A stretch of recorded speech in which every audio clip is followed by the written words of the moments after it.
Olá pessoal, tudo bem? Sou Ana Paula Carvalho, acadêmica formanda de licenciatura em Filosofia. Estou aqui gravando essa videoaula para começarmos a trilhar o caminho da filosofia. Aqui podemos tirar algumas dúvidas, saber o que é, se já ouviram falar e para que serve a filosofia.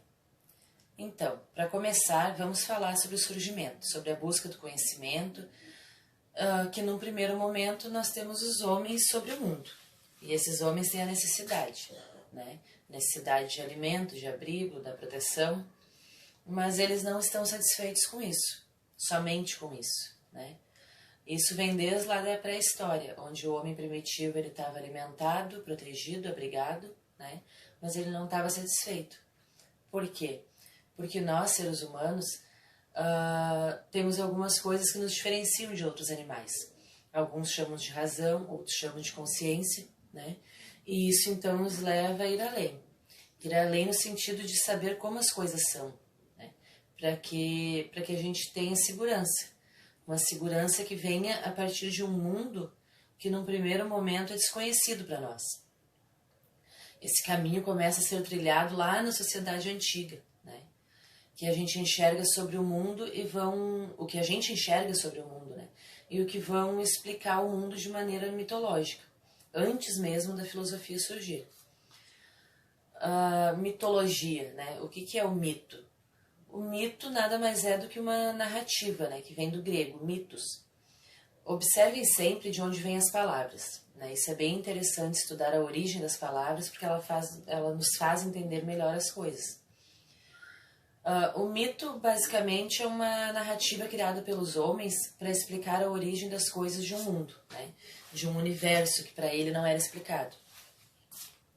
O mito ele teve que ser criado para explicar a origem, o porquê das coisas e o que levava as pessoas a ter um certo conforto neste mundo.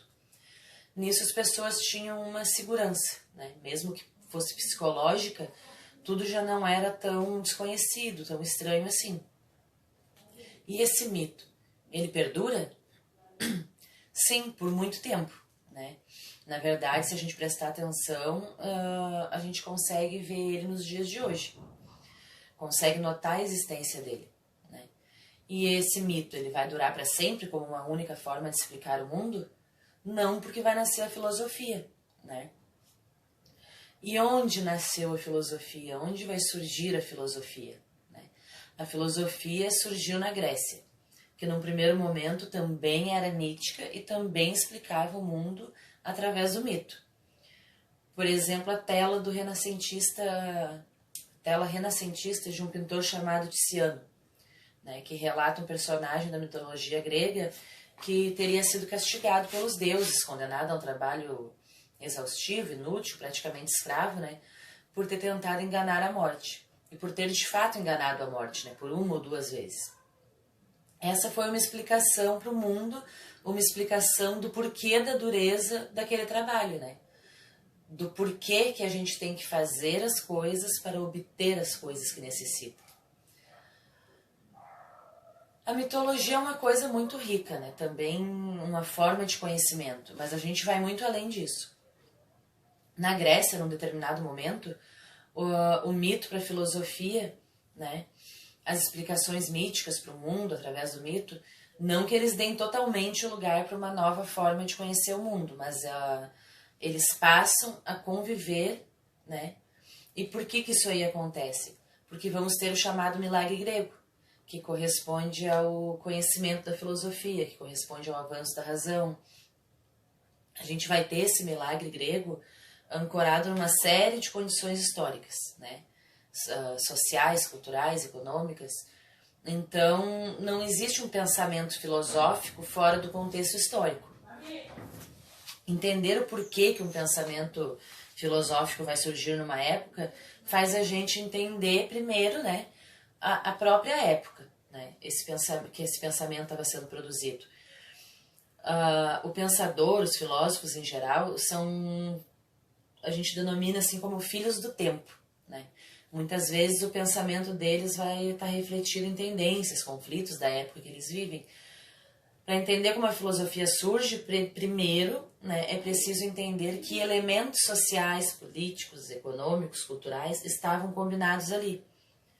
Nessa antiguidade grega, mais ou menos ali entre o século 6 e 8 a.C., é que vai levar então a filosofia a surgir, né? Uma nova maneira de ver o mundo. Basicamente, nós sabemos que o desenvolvimento do comércio se dá entre as cidades entre si, né?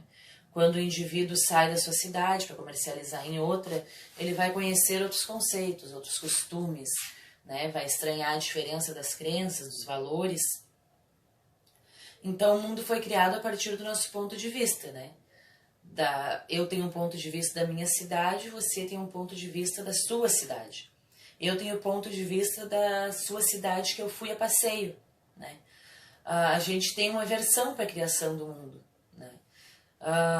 E quem é que está certo? Será que é o meu ponto de vista da sua cidade ou o seu próprio, né? Será que a explicação para a criação do mundo já não se faz mais por essa via mítico-religiosa? Então, será que precisamos uma outra maneira de pensar? Sim, precisamos, né? Precisamos evoluir. E de uma certa maneira a filosofia vai surgir. De um choque cultural, comparações de concepções míticas do mundo. Certo? Então, a filosofia, vamos voltar lá na formação das palavras, né? Philos. O que quer dizer? Philos quer dizer amor, né? É um tipo de amor que os gregos classificavam como o amor fraterno, como o amor de um amigo, o amor de um parente. E Sofia vem da sabedoria, saber, conhecimento. Então, quem é o filósofo é um amante do saber, que teria inventado a palavra filosofia, né? E foi um dos primeiros pensadores, chamado Pitágoras, que quando perguntavam para ele o que ele fazia, ele respondia que era um filósofo, amigo do saber, né? Ele dizia, sou alguém que busca o saber, né? Então a filosofia se faz, dizem, e a gente pode dizer com uma certa certeza, que por um avanço da razão, da racionalidade para explicar o mundo, né, a filosofia surgiu. É muito importante que a gente entenda que há várias formas de conhecer o mundo, né? O mito, as religiões, a ciência, a filosofia, a arte, e elas não estão numa forma crescente de evolução, né? Quem explica melhor ou quem explica pior. Essa aí não é a nossa questão. A razão vai ser usada na filosofia, e só que ela é uma razão diferente de razão, né? A racionalidade para explicar o mundo. Uma racionalidade que o mito já possuía, mas aqui na filosofia isso vai aumentar. E essa razão, essa racionalidade toda, vai levar a gente a explicar a natureza. Mas fora da natureza, como dizia o mito explicava a natureza por elementos, né? Agentes sobrenaturais. A filosofia vai ser uma forma de explicar a natureza pela própria natureza. Né? Não mais de fora para dentro, mas de dentro para fora. Os primeiros pensadores, os primeiros filósofos que vão tentar explicar o mundo dessa maneira, mais racional, utilizando mais aquela ideia de logos, são chamados de filósofos da natureza. Mas como é que eles vão dar essa explicação? Né? Eles vão dar da seguinte forma. Eles acham, né, os primeiros filósofos, de uma maneira geral, que o mundo pode ser explicado a partir de um elemento básico, né? A partir de uma substância, que teria criado todas as outras coisas. Por exemplo, assim, eu observo a natureza e acho que dentro dela, um elemento dela teria criado todos os demais, né? Por exemplo, Tales de Mileto achou que era água, que a água teria criado tudo que existe, né? Que seria o princípio de todas as coisas, né? Ou seja, eles buscavam o princípio básico, o elemento básico que teria criado todo o resto. Esses primeiros pensadores, que chamamos de pré-socráticos, não só por terem vindo antes de Sócrates, mas também por compartilharem da mesma maneira de pensar, que era essa de que a gente pode observar a natureza e descobrir dentro dela um princípio para alguma coisa, né? Por uma questão arqueológica, a gente não tem muita informação sobre essas obras pré-socráticas, né? Mas Platão falava um pouco sobre isso, assim como Sócrates também falava. Lembrando que nessa época o sobrenome das pessoas diziam de onde elas vinham, né? Por exemplo, Tales de Mileto, que vinha de Mileto, né, uma cidade da atual Turquia. E aí logo Tiziano formou a escola de Mileto, né? Escola que não significa exatamente um colégio, né, onde se dá aula, professores, classe, turma, mas sim uma escola de corrente de pensamento, né? Vem um pensador, funda essa corrente, deixa os seus discípulos, né? Nessa escola deixam seguidores, e nessa de Tales de Mileto foi deixado Anaximes e Anaximandro, né? Os primeiros filósofos que abrem o caminho da filosofia, de certa maneira, também abrem o caminho da ciência, porque estão especulando sobre a realidade, pensando sobre ela, procurando uma lógica para a análise do mundo. Nisso, a filosofia ela se expande e vai ganhando mais adeptos, né? Nessa maneira de pensar. Vai chegar em Samos, que é uma outra cidade-estado que vive Pitágoras, que não acredita que uma substância teria criado tudo, né? E que os números teriam criado tudo. Por quê? Porque qualquer coisa que a gente observa tem uma extensão, que pode ser medida numericamente, vai ter um peso que pode ser constatado numericamente também. Então, assim, agindo a perfeição, né, o número de até evoluir e chegar na perfeição final, porque os números são perfeitos, né? Mais tarde surge o primeiro conflito de ideias da história, de estudo da filosofia, entre o mobilismo e o imobilismo, né? O mobilismo tem a crença de que tudo no mundo se modifica. Já o imobilismo tem a crença contrária, de que nada muda, de que tudo permanece como está, de que tudo não passa de uma ilusão, né, do ser humano. O Heráclito, por exemplo, via o mobilismo como um fluxo constante. Já Parmênides achava que nada se movimentava, que nada mudava. Então, depois disso, o filósofo Empédocles tenta conciliar esse conflito, né, que começa a acontecer, porque ele acha na realidade que tudo era formado por 4 elementos, né, fogo, terra, água e ar. E que esses 4 elementos, quando se combinavam, formavam as coisas, né? E que quando se separavam, as coisas deixavam de existir.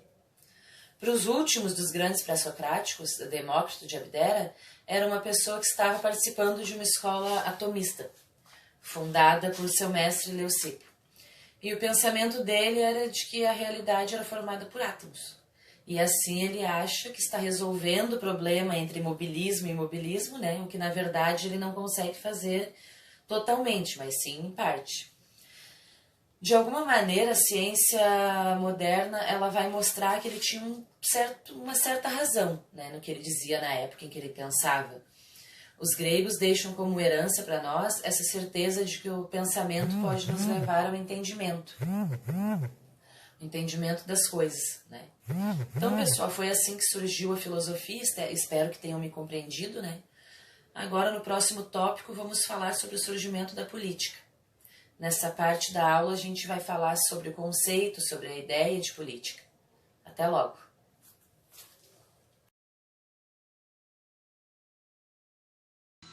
Ele é filósofo e escritor com mestrado e doutorado em educação pela PUC de São Paulo, onde é professor titular do Departamento de Fundamentos da Educação e da Pós-Graduação em Educação. Com mais de 3 décadas no Departamento de Teologia e Ciências da Religião. Professor convidado da Fundação Dom Cabral e da Fundação Getúlio Vargas. Foi secretário da Educação da Prefeitura de São Paulo entre 91 e 92. O Arena Livre tem a honra de receber mais uma vez o professor Mário Sérgio Cortella, autor do livro Não se Desespere, Provocações Filosóficas, pela editora Vozes, que vem fechar uma trilogia iniciada com Não Espere pelo Epitáfio, em 2005, e Não Nascemos Prontos, de 2006. Muito bem-vindo mais uma vez, parabéns pelo livro Não se Desespere, Provocações Filosóficas. O último capítulo do livro, o senhor fala do tempo, e eu gostaria de começar pelo final. No meu tempo de criança, né, na minha infância, a gente não tinha problemas, aliás, tínhamos problemas, mas parece que eles já vinham embutidos com a solução, professor. E a solução era o tempo. O tempo só não dava jeito para a morte, é o que a gente ouvia, né, quando criança. Mas hoje nós somos premidos pela falta de tempo. E digo mais, o tempo nos cobra respostas rápidas e isso é uma fonte de angústia e desespero. Se hoje nós vivemos mais e melhor, por que somos tão desesperados? Professor, bem-vindo. Muito obrigado, é uma satisfação imensa. E se a gente pode olhar o tempo, né, também num programa, por exemplo, de um Arena Livre, nós temos um tempo limitado. Esse tempo nos faz viver aquilo como escolha. O que nós vamos lidar, refletir, pensar aqui com os deputados, né, presentes e os que farão as perguntas também, né, de maneira virtual, é algo que significa a nossa escolha no uso desse tempo. Agora, nós estamos vivendo tempos em que se confunde um pouco pressa com velocidade. Nós vivemos hoje não mais velozmente, como alguns dizem, mas mais apressadamente. Por exemplo, fazer uma coisa velozmente é sinal de perícia. Fazê-la apressadamente é sinal de desorganização. Nós temos uma vida muito mais apressada. Apressada em relação à convivência, apressada em relação às escolhas, apressada inclusive em relação ao alimento. Um exemplo banal, você falava do teu tempo de criança. Eu, quando me mudei para a cidade de São Paulo, né, em 1967, ainda existia uma coisa nos restaurantes chamada o prato do dia. O prato do dia. Então, segunda-feira tinha virada paulista, terça tinha macarrão com frango, quarta era feijoada, quinta era, né, um pouco, em alguns lugares tutu você tinha de feijão, o tutu, ou você tinha até uma outra coisa que era bife a rolê, sexta era o dia da pescada. Hoje você chega no restaurante e fala, qual é o prato do dia? Ele diz, todos. Porque você tem todos eles o tempo todo. Você tem uma vida que, até no alimentar-se, na convivência, na possibilidade de escolha, ela é mais apressada. Essa pressa, embora nos tenha dado a sensação de que nós estamos vivendo com mais intensidade, nem sempre. Né? Uma parte disso nós estamos vivendo mais atrapalhadamente, porque não conseguimos quase refletir, meditar, fazer melhor. O livro que você menciona, Não Se Desespere, ele traz uma reflexão chamada Eu, Robô. Eu, Robô. Você sabe que a palavra robô ela foi uma criação do grande Isaac Asimov, né, um grande homem que escreveu grandes livros também no campo do futurismo. E a palavra robô vem do sérvio, do idioma sérvio, robota, e sérvio é escravo. Né, escravo. E essa é a ideia. Eu, Robô, é uma brincadeira até com o título do livro do Isaac Asimov, porque parte de nós está vivendo roboticamente. Não é à toa que a gente tem casos no dia a dia de pais que esquecem filhos dentro do carro. Está no automático. Isso, está no automático. Esqueceu a criança e entrou para trabalhar, a criança falece ou passa mal porque fica sem a possibilidade de respirar. Então, há pessoas que vivem roboticamente. Na escolha política é robótico, na escolha daquilo que vai fazer, pratica uma religião automática e robótica. Isso é ruim. É preciso, de vez em quando, fazer o que havia, e aí termina a longa resposta, nos antigos, e ainda tem, né, estações de trem, tinham nos seus cruzamentos uma placa que a gente não pode esquecer, que é pare, olhe, escute.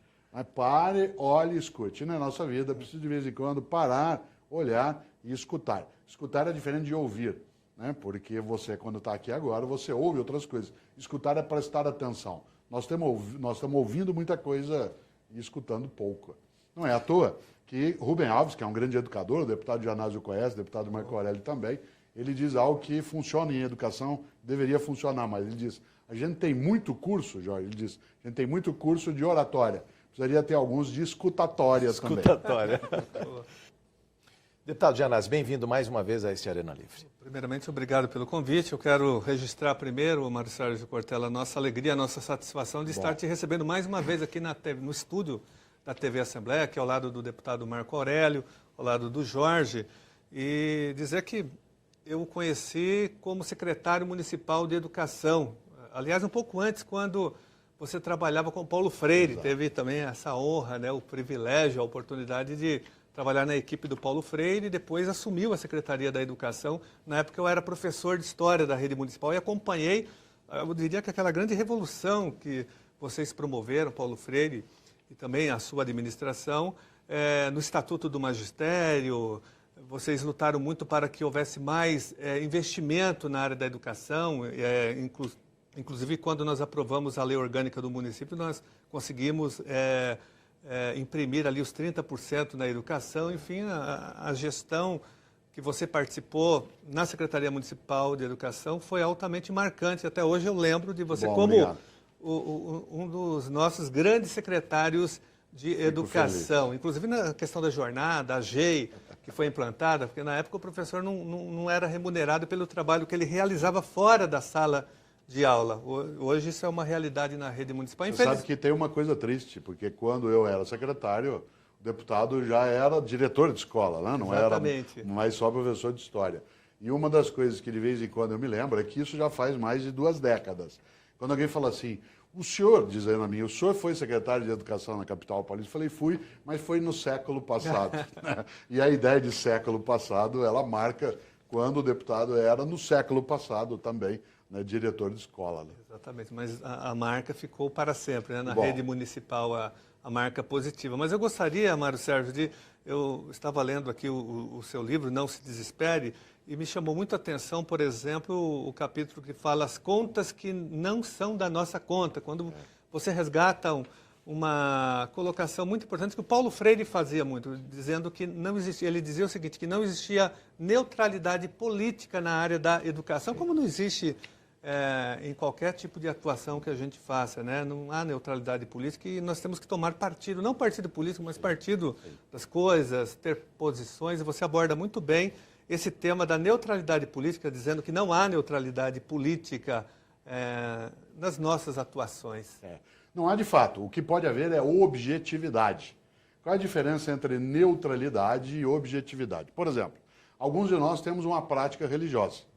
Quando eu vou, como um médico, um professor, um jornalista, um deputado, conversar com alguém que não é da minha religião, ou que não tem religião, ou que se declara contra, eu preciso ser objetivo na conversa com ele, porque neutro eu nunca serei. Ser neutro significa, eu vou fingir que não existe nenhuma diferença entre nós. Ser objetivo significa que eu preciso levar em conta que a outra pessoa não pensa como eu, e eu preciso respeitar o modo como ela pensa, sem esquecer que eu penso de outro modo.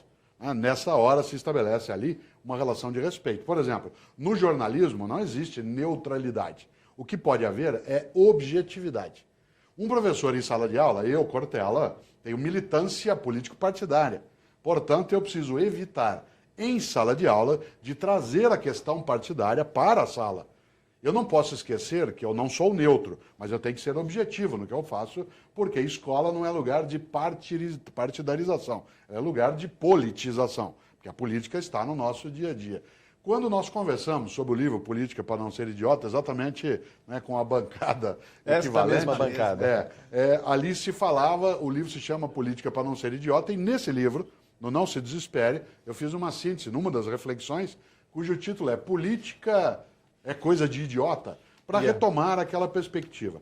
Mas volto a essa questão que o deputado levantou, assim, as contas que são da nossa conta e as contas que não são da nossa conta. Por exemplo, em relação ao orçamento público, em relação ao orçamento do Executivo ou do Legislativo, o trabalho que é feito no Judiciário Estadual, por exemplo, pegar o nosso Estado, tem que dizer, isso não é da minha conta, é claro que é. Não só é da tua conta, no sentido de a tua conta bancária é afetada por aquilo, como é da tua conta ou da minha, isto é, do nosso interesse. Nesse sentido, a palavra que está por trás é responsabilidade. Sabe, o deputado que responsável é uma palavra que significa responder. Aliás, por incrível que pareça, dentro da palavra responsável está a palavra esposo e esposa. Esponsar é fazer um compromisso. Se eu tenho um compromisso com a vida da comunidade, com a minha própria vida, com o estado onde eu vivo, com o meu país, eu tenho que responder também pelas coisas. Né? Essa grande pergunta, a resposta é a responsabilidade. Por isso, tem coisa que não é da nossa conta, porque aí é fofoca, mas tem coisa que é da nossa conta mesmo, que é em relação à ecologia, à lisura na política, ao trabalho em relação à saúde e à educação, por exemplo, numa sociedade. E nessa hora, Paulo Freire nos alerta, nos ajuda, né, e nos inspira ao dizer que a gente não pode fingir, né, que as coisas não estão acontecendo apenas porque eu não estou participando delas. Seria resgatar de fato o sentido grego da palavra política, do sentido original dela. Sim. Nós conversamos, eu retomo, politikos, em grego significa aquele que olha só para o próprio umbigo, né, aquele que fica olhando só para si. Não, no contrário. Política é aquele que olha para a comunidade. O nome que os gregos davam a quem olha só para o próprio umbigo era idiota, idiotés. Idiota é aquele que olha só para si, político lida com a comunidade. Olha que coisa, por que eu fiz a inversão? Porque tem gente que acha que idiota é aquele que atua na política, ou que participa da política. Não, ao contrário. No grego clássico, idiota é aquele que olha só para si. e político participa da vida da comunidade. Que jeito? Na família, na igreja, no sindicato, no trabalho. E alguns, como é o vosso caso, ainda bem, né, dentro de uma instituição partidária e no legislativo. Nesta hora, tem coisa que tem mesmo que ser da nossa conta. Mário Sérgio, eu quero aqui discutir o mesmo capítulo que o Marco Aurélio discutiu, isso é culpa do governo. Você disse que a cidadania não se esgota, não se resume à eleição, como você disse que a educação não se resume à escola, né? Ela extrapola isso e a cidadania também extrapola não só a eleição, mas as nossas próprias instituições públicas. Eu queria saber de você o seguinte, nós estamos vivendo um momento diferenciado hoje, com novos movimentos sociais surgindo, com uma descrença muito grande nas instituições, nos sindicatos, nas associações, nos partidos políticos. O Estado hoje, na verdade, o parlamento não tem se representado mais os verdadeiros interesses e as necessidades da população. Por isso que nós temos grandes movimentos hoje na sociedade sendo organizados de uma forma independente, por fora dos sindicatos, por fora dos partidos políticos. Como que você vê esses novos movimentos de ocupação de praças, questionando essa crise econômica na Espanha, na Grécia, no Chile, nos Estados Unidos e no Brasil também? Eu vejo com uma expectativa extremamente positiva, que embora nem todos esses movimentos sejam capazes de dar vazão eficiente àquilo que estão fazendo, porque nem sempre fazer um manifesto pela internet chega ao lugar.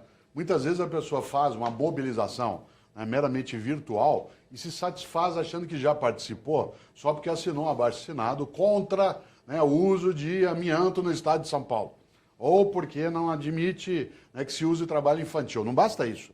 É preciso que se transforme aquilo que é essa organização num passo efetivo de mobilização. Agora, eu tenho uma visão muito positiva, porque embora vários movimentos, como o deputado lembrou, venham fora do partido, fora do sindicato, não veio fora da política. Ele continua na política, só que numa outra direção. E eu acho que isso é extremamente positivo, à medida em que mostra que o lugar do povo, no sentido até voltando para o grego de novo, é o lugar em que a gente tem a praça. Isto é, seja a praça virtual, com as redes sociais, seja a praça real em que a gente vai até ela, e vem também a Assembleia, vai a Câmara Municipal em cada cidade, vai até aquilo que acontece dentro de uma estrutura que é mais pública. Eu acho que é uma retomada da ideia de público que é extremamente importante. A gente ainda não sabe lidar com isso de uma maneira tão direta, e nem alguns políticos profissionais o sabem. Às vezes tem medo, né? Não sabe como fazer, vai ter que lidar com esse povo que não está organizado, mas está organizado, só que de um outro medo. De um outro medo, não, de um outro modo. Né? Alguns têm medo desse novo modo. Agora, é uma das maneiras de governo, e a política e governo surpreende em sindicato, em escola e até em igreja. Mário Sérgio, eu também, assim como o deputado Marco Aurélio, o deputado Adriano Diogo, fui formado também nessa corrente da Igreja Católica que se chama Teologia da Libertação, Fé e Política, comunidades eclesiais de base. O fato de eu estar aqui hoje tem a ver com isso. A minha formação política e espiritual, ela teve uma forte influência da Teologia da Libertação. E essa teologia ajudou muito na formação de vários movimentos sociais no Brasil, de grandes lutas contra a ditadura militar. Até o próprio PT recebeu influência no início da sua formação da teologia da libertação.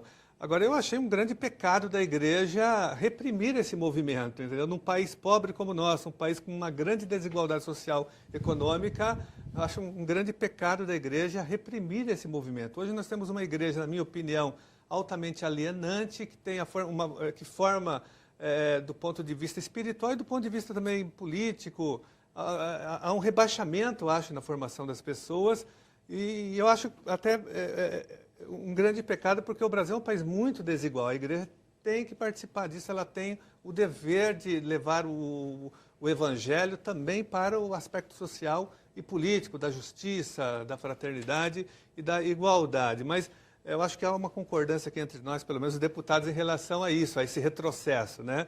Agora, do ponto de vista comportamental e de outros temas, a igreja também tem se mostrado muito conservadora, acho que tem um pouco a ver com essa crise, com a renúncia do Papa, na questão da homossexualidade, do aborto, da pesquisa com célula-tronco, do papel da mulher na igreja, do celibato. Como que você vê essas questões todas, a igreja? Como que você não acha que ela está muito atrasada em relação a esses temas? Olha, uma coisa é ser conservador, outra coisa é ser reacionário. Qualquer instituição, inclusive um partido político como o teu, como o deputado Marco Aurélio, quer conservar. conservar o seu espírito, conservar a sua origem, né, conservar aquilo que fez. Nisso é conservador. Há alguns partidos políticos que são reacionários, isto é, ele retoma algo que já está ultrapassado, que já está arcaico. Esse Papa que renuncia, ele tem atitudes conservadoras e algumas são reacionárias. Mas ele teve também algumas atitudes que são de diálogo com a universidade. O perfil do pontificado dele é muito mais conservador. No entanto, é um mito imaginar que a Igreja Católica, na história, ela é sempre conservadora. Em vários momentos ela foi revolucionária. Quer ver um exemplo concreto? No final do século XIX, toda a elite europeia, a Europa era o centro ainda, era contrária à sindicalização de trabalhadores. E, ao mesmo tempo, negava a possibilidade, né, de se ter uma jornada de 8 horas. Nós achamos muito até 8 horas hoje. Se lutava de 12 para 8. Quem encampou a luta na Europa pela sindicalização? Papa Leão XIII, que fez uma encíclica chamada Rerum Novarum, onde ele defende a sindicalização. Outro exemplo, a República Velha no Brasil, que é de 1889 até 1930, proibia a possibilidade de se fazer o voto das mulheres. Atenção, não é o voto nas mulheres, era as mulheres votaram. O Brasil é o terceiro país do mundo a ter o voto feminino. É o terceiro, isso para nós é uma grande honra. Pois bem, quem encampou a luta pelo voto feminino no Brasil? A Igreja Católica. Ela, portanto, oscila em movimentos desse tipo. Eu espero que o próximo movimento seja revigorar a teologia da libertação no que ela pode ter nos tempos atuais. E aí digo para você, para mim, não se desespere. A saudação. Eu não posso deixar. Já quer emendar a sua saudação, que eu preciso deixar 1 minuto de considerações finais para o professor. Então, por favor, eu quero sua saudação. só lembrar, não posso deixar de lembrar aqui a figura do Leonardo Boff, que foi duramente perseguido pelo atual Papa. Que né? foi orientador dele de doutorado. Exatamente. Né? Eu acho que ele teve um papel fundamental. Ele continua tendo hoje como escritor, como ativista social e ecológico, né? Também. Mas eu quero só agradecer a sua presença, dizer que nós somos seus admiradores, Obrigado. que é uma honra imensa recebê-lo aqui e pela contribuição que você tem dado aí para a educação, para a política e para todas as áreas sociais do nosso país. Muito obrigado pela sua presença.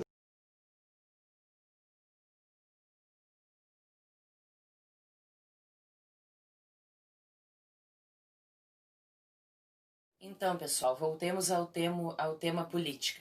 Né? Política contemporânea, independente da nossa posição ideológica. Vamos tentar explicar como surgiu a política e de como a política se manifesta na sociedade. E tentar também nivelar, né, esse conceito que as pessoas têm de que a política hoje está sendo tomada por um pensamento de conduta duvidosa, que não é confiável, cheia de interesses particulares, contrário aos interesses da sociedade. A gente sabe que a política não é isso, né? Então a gente vai trabalhar aqui sobre o conceito que deveria vigorar, o que realmente significa política. E não é algo que está bem distante de nós, né? Essas práticas dessas pessoas que beneficiam somente elas não deveriam acontecer. Então vamos tentar tirar um pouco aqui essa desconfiança em relação à política. Especialmente tentar mostrar como que nós devemos agir em relação à política. E isso deve ser trabalhado aos poucos, né? Vamos tentar começar falando de como a política é colocada hoje. Usamos a palavra política para significar uma atividade específica, por exemplo, realizada por um certo tipo de profissional ou político, né? Ela está apartada da gente. Também colocamos a palavra política para significar uma ação coletiva, como um movimento estudantil nas ruas reivindicando alguma coisa, né, feita por membros da sociedade e que é dirigida aos governos ou aos estados.